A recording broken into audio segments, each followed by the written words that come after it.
guys, this is Orsi and this is not going to be a tarot related video. I have saved this tag more than a year ago on my list of videos to do, but I guess never late, or no, better late than never. Freud is in the house. So yeah, this is going to be fountain pen, pens and inks related, so if you're interested, please do watch. Even if you have no idea why fountain pens are fun, because you know, you might catch a new bug and you might become interested in not just tarot decks, but fountain pens as well. So I saw this video, I haven't even had the time, which is not exactly true, but you know, I haven't checked other videos, but I saved it from Emmy, so I'm gonna link her video down below. I had to rewatch it because like I said, it was about a year ago, but I really wanted to do this because I enjoy talking about my pens as well, and at some point I want to, you know, like do a combination of fountain pens and books or tarot decks as well. We will see when I will actually have time. But so there are 8 questions, and as you can see, just because you're using fountain pens, it doesn't mean you have amazing and beautiful handwriting, which Emily was also talking about, and I definitely agree. But I also say that my handwriting looks so much better if I use fountain pens and inks than just regular ball pen, that obviously it's an upgrade.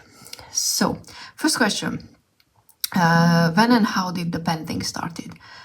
I can't remember the exact date, but I know that it was when the Lamy Safari Dark Lilac was coming out.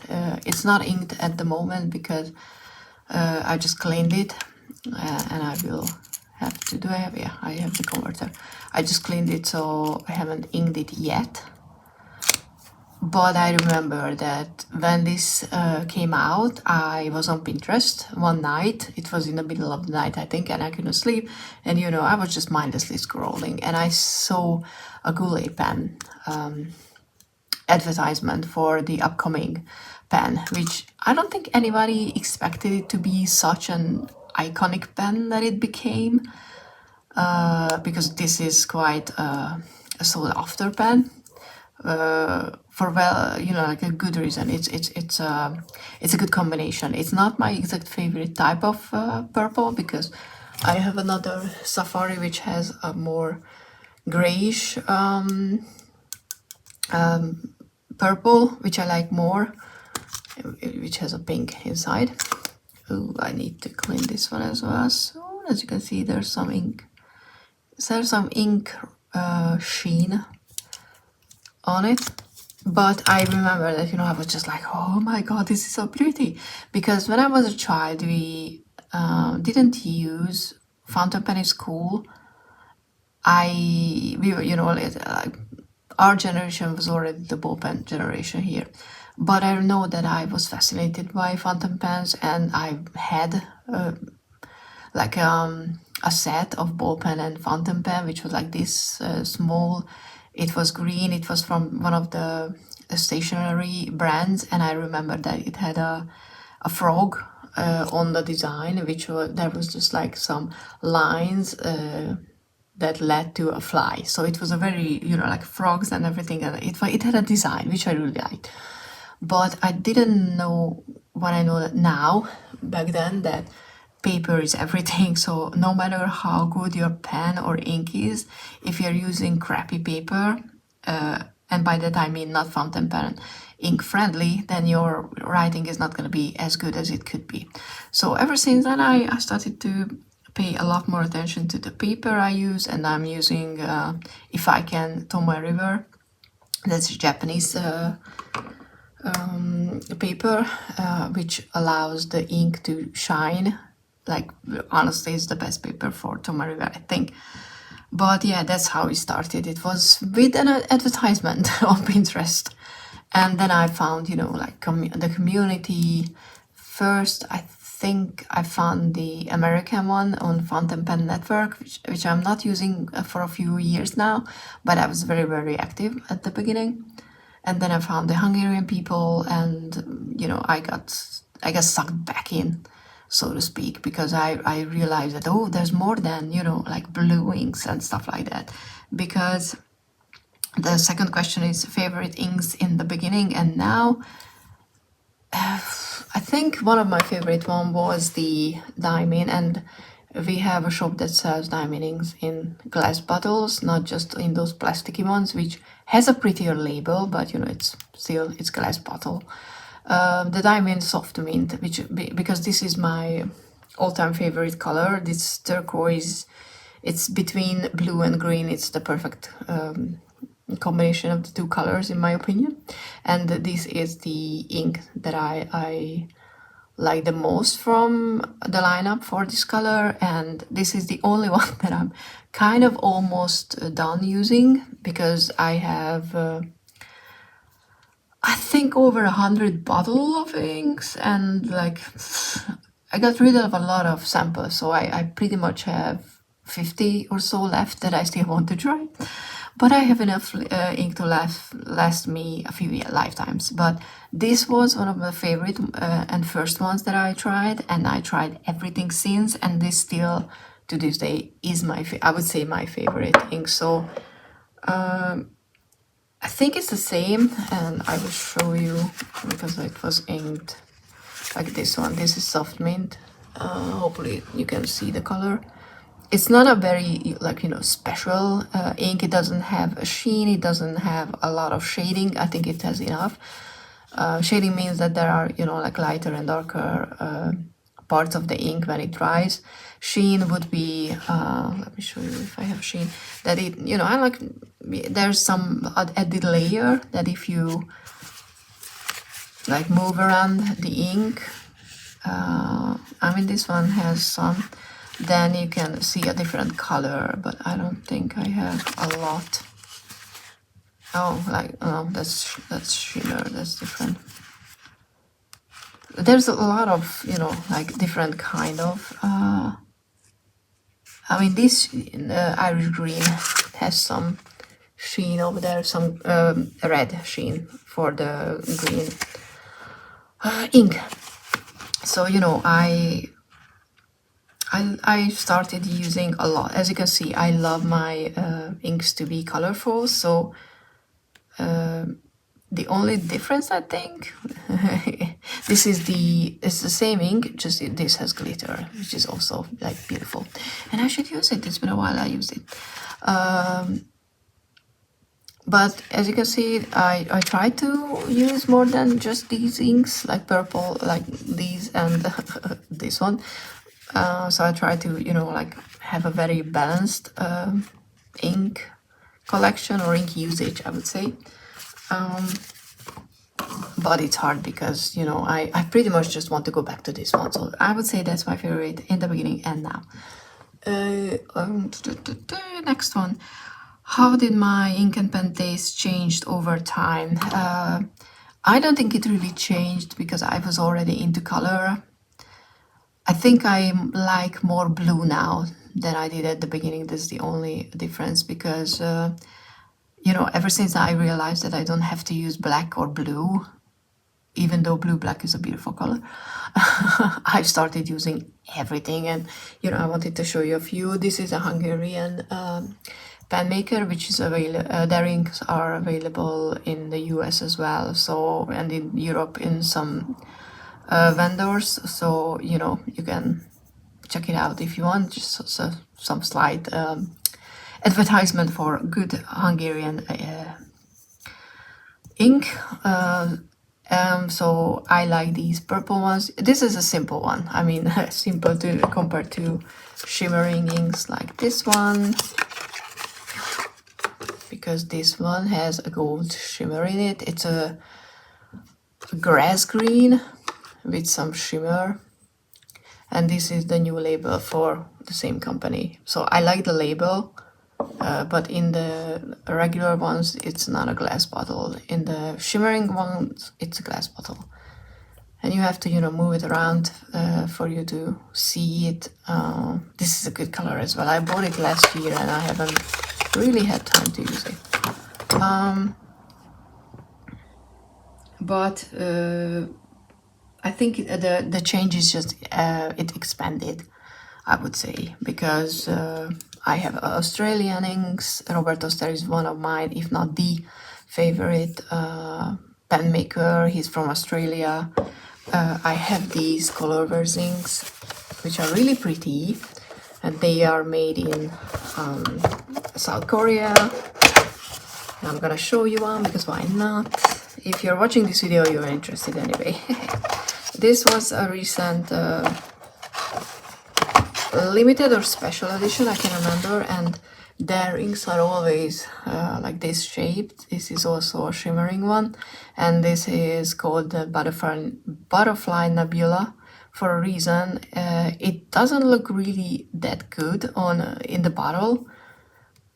This greenish color with the purpley iridescent shimmer, at least not for me. I wouldn't be like, ooh, a greenish color of alcohol. But interestingly, let me show you the swatch. It's not as greenish. It's kind of blue, but as you can see, it's too light, so I don't know how much I will be able to use it actually. It is a pretty color, but the actual color is too light. So yeah, I don't know if I'm gonna use it that much. But you know, like I said, I think just my taste just expanded because I'm buying all sorts of inks now. But I would have done that immediately if I had any idea that that was a possibility. Next question, what would I like to try in terms of inks and pens? To be honest, I'm in a very lucky situation because we have a very active fountain pen community in Hungary. We have meetings at least every 2 or 3 months, and everybody, you know, brings their new stuff with them. And so we can try new pens, new inks. So I don't really have anything that I would like to try because I had the chance to pretty much try everything that I wanted except for a pen like Bennu. Bennu has pretty glittery and shimmery and shiny and whatever pens that I would like to get one someday, but I don't think anybody bought. I'm trying to remember if I had that in my hand, but I don't think so because it's quite a flashy pen and not a lot of people said, but MA has a beautiful one. So if you haven't checked her video out, she has a store exclusive. It was like something icy, so it was a beautiful one. So you know, I don't think I want to try anything. I'm not actively checking up on new pens and inks for a while now. I did that obviously when I started with the, I wouldn't say hobby, because I think it's just a choice. What do you use to write? At the beginning, obviously, I was, you know, like very, very knowledgeable about new inks, new pens, but now I'm just like, I have already so much that I still have to try. It's just, you know, like the same with tarot decks, that I rather just try to actually use my collection. Look at that. It's a perfect color for the perfect pen. So yeah, I think I don't have anything, you know, on my list that I would really like to try. I'm hopeful I'm gonna get the new Diamond Inkwent calendar. That's something that I would like to get this year because I didn't have any advent calendar last year, and that kind of sucked. I was not interested in buying it, but I saw colors from last year's and it looked really cool. So, you know, I kind of like the idea of having something to be able to check every day to, I don't know, help me get into the Christmas mood better. So hopefully at the second Hungary Pen Show, which is going to be next Saturday, and I'm an idiot and I'm volunteering, which means that I'm going to be there all day and I'm going to be that tired. But hey, I'm hoping I will get a copy. So that's going to be the one that I'm, you know, looking forward to try. The fifth question is Holy Grail pen. Not pen. I don't know if it's a holy grail because I plan on getting it, but I promised myself if I manage to, and I hope I'm gonna be able to finish university. I will buy myself finally a Sailor Pro Gear because I had the chance of trying that one. That's a Japanese.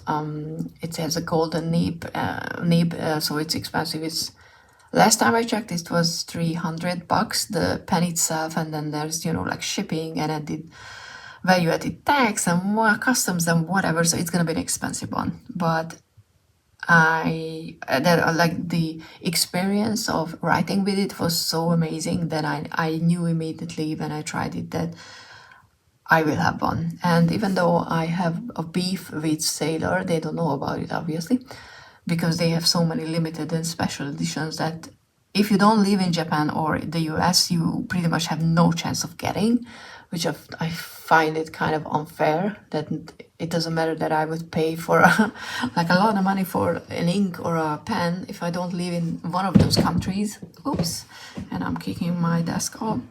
I have no chance of, like getting it. So I have a beef with Sailor, but I would still buy their pen is my holy grail, I guess, or the most expensive that I will ever have, I think. How many pens do I own is the next question. To be honest, not as much as I used to, because I think it's the same like with everything that you get into, or maybe it is just for me. When I started with aquarelle, when I started with tarot, I was buying a lot more, like everything was new, everything was desirable, and I had a lot more pens, I had a lot more inks and everything. And now I sold some, I gifted a lot. I mean, most of my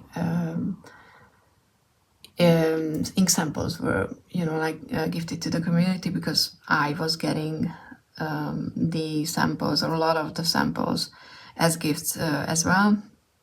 So now I think I have like 25 or something, so that's the top, and a lot of them are not what that I'm using regularly. The ones that I'm using regularly are Lamy Safaris, and Emma said that you don't really need a lot of safaris in different color, and I strongly disagree, because this is two completely different pen. Is it the same writing experience? Not even, because the nibs are not exactly the same.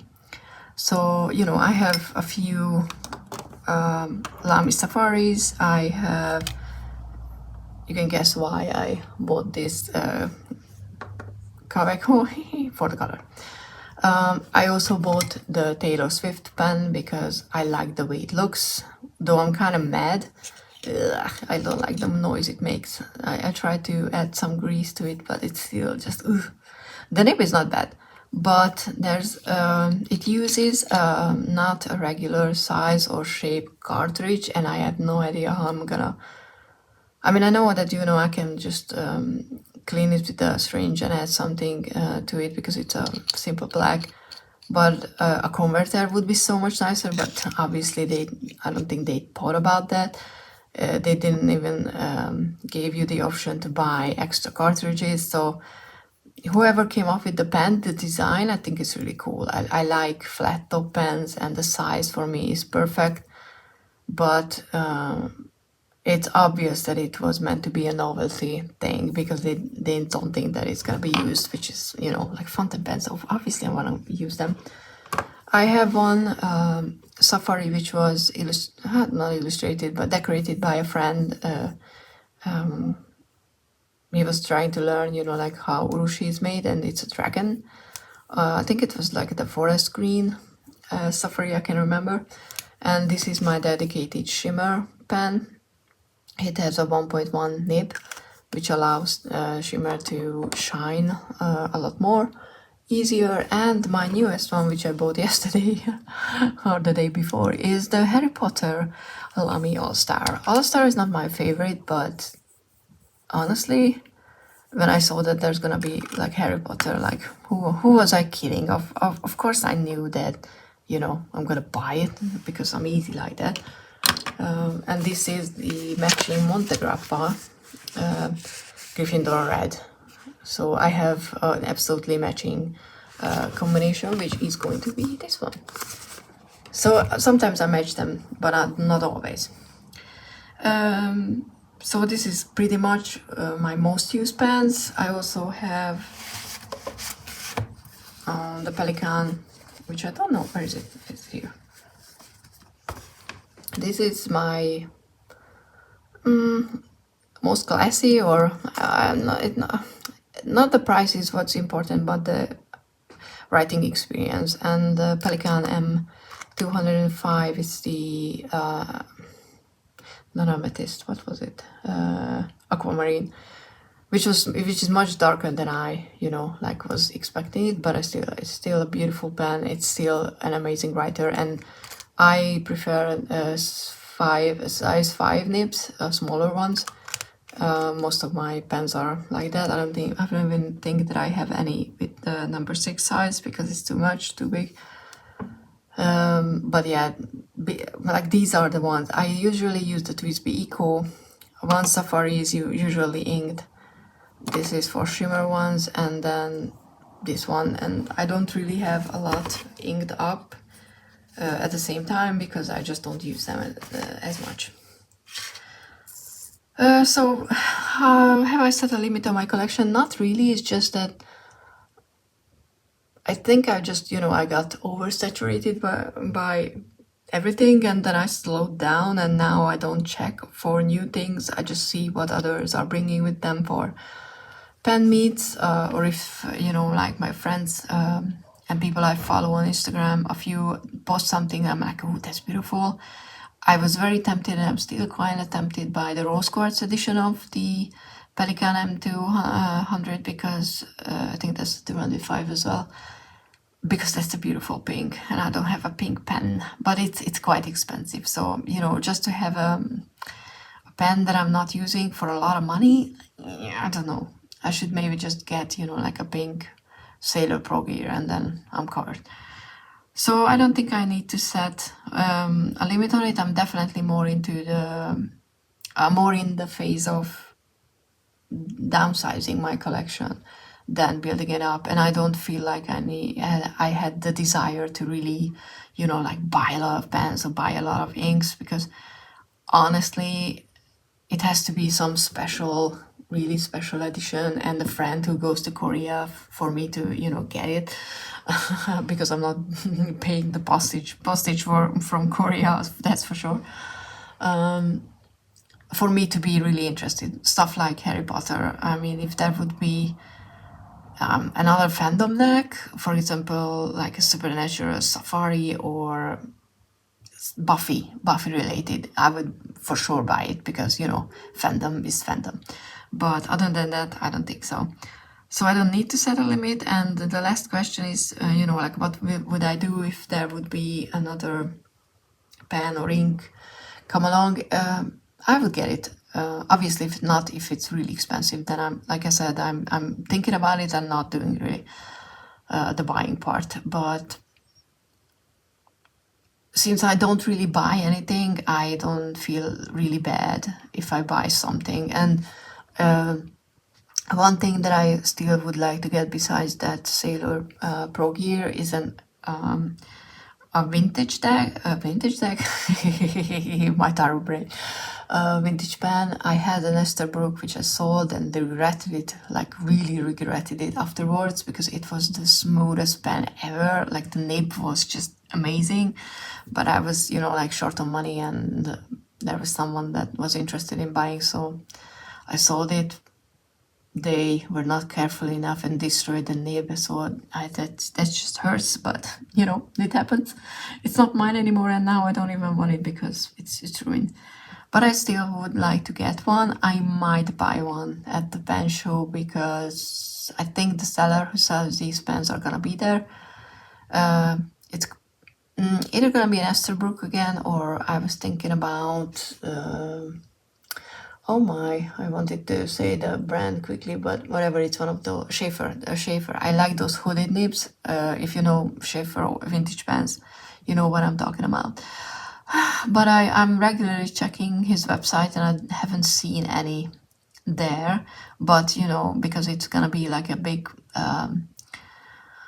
con pretty much. It's a convention, so there's gonna be a lot of people, so he might be saving up the collection and not updating the website as much, I'm hoping, you know, because it would be so much nicer to actually check a pen over there, try it out, and then buy it, then, you know, like ordering it, and that's just a hassle. So yeah, I'm hoping to get a few things during the pen show. I might even I was just thinking I might do some video about it as well, because I think it can be interesting to see a Hungarian one. I think ours is not as, you know, like different from international other ones, but you know, I don't think a lot of you had the chance to check out a Hungarian one, so why not? And I'm gonna be, like I said, volunteering, so I will have a lot of time. But yeah, these were the 8 questions, which I'm gonna post down below if anybody wants to do a response. I mean, I know the tag was active more than a year ago, but you know, why not? Yeah, there might be other people who are just getting into fountain pens and they just found this video and they want to talk about their new hobby. So, you know, do share if you had one, like, you know, like before, please tell me then, because then I can go and actually look for it and check it out. But yeah, I hope this was still interesting, and see you in the next one. Bye!